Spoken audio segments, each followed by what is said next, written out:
لا توجد معونات نقديه. يعني اللي هيسلفنا بيسلفنا ان انت تستورد منه حاجات شوية مواسير، شوية زلط، اي حاجه.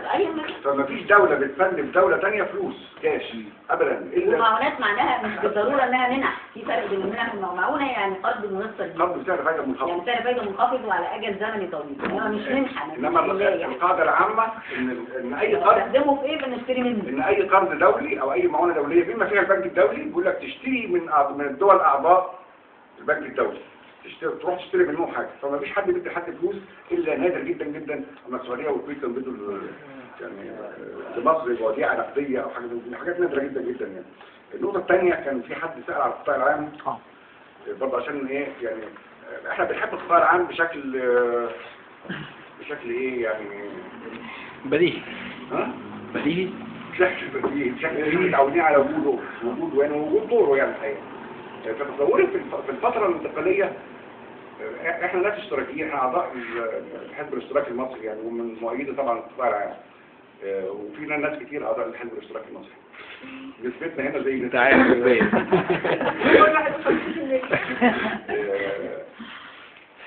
هنا فكره القطاع العام فيها فكرتين، فكره الدور وفكره الكفاءه. اللي انت عاوز القطاع العام عشان ايه؟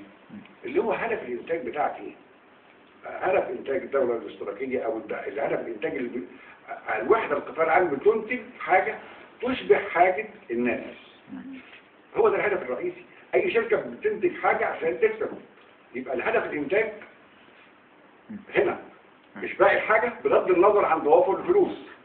شركه المحل قاعده تنتج دمور ودبلان وكستور بغض النظر انها بتكسب بسعر اجتماعي بغض النظر عن التكلفه الحقيقيه بتاعتها.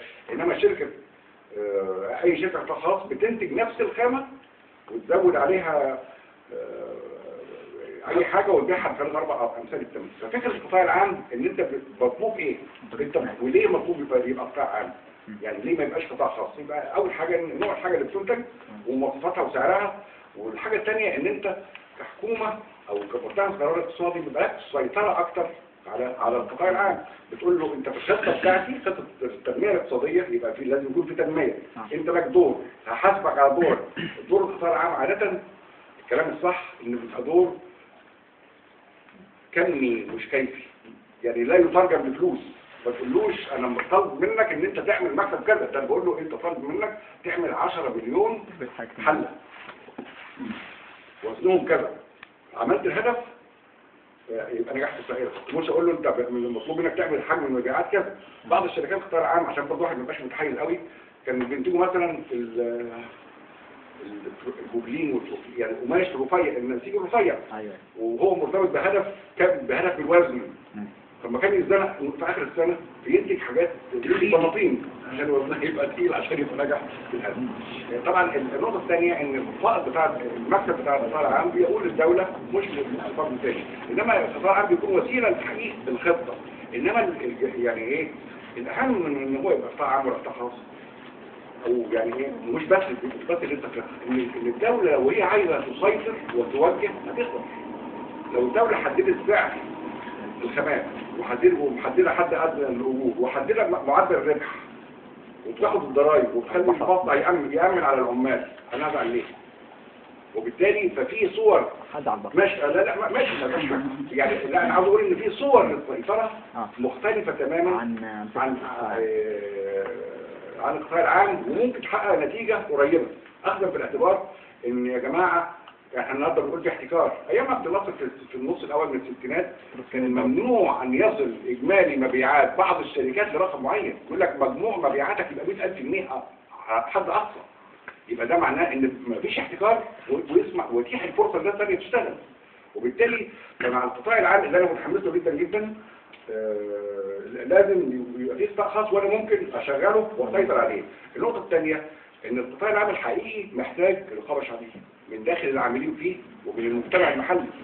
يعني القطاع العام ايه اللي خلى القطاع العام يبقى حكومي؟ يقول لك السيد وكيل الوزاره يدخل اداره الشركه. طب انا بالك فهنا القطاع العام ده تدخل مع الجهاز الحكومي بقى بيروقراطي واللي يقدم طلب يحط عليه دمغه. فهنا ده مش مطلوب. مطلوب الانتظار عني، ويبقى انا بطالب بملكيه الدوله، يبقى في شفافيه في الدوله وفي اداره ملكيه الدوله، بحيث يبقى في رقابه للمجتمع المحلي وللعاملين وللمستهلكين. يعني ممكن يبقى في المستهلكين سلع معينه يعملوا اتحاد ويراقبوا انتاج الشركات اللي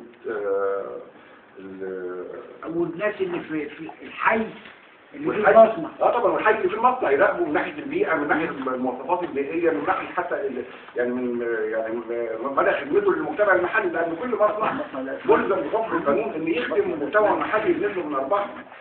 ففي اوجه كتير غير نقطه الكفاءه اللي ممكن بالظبط انه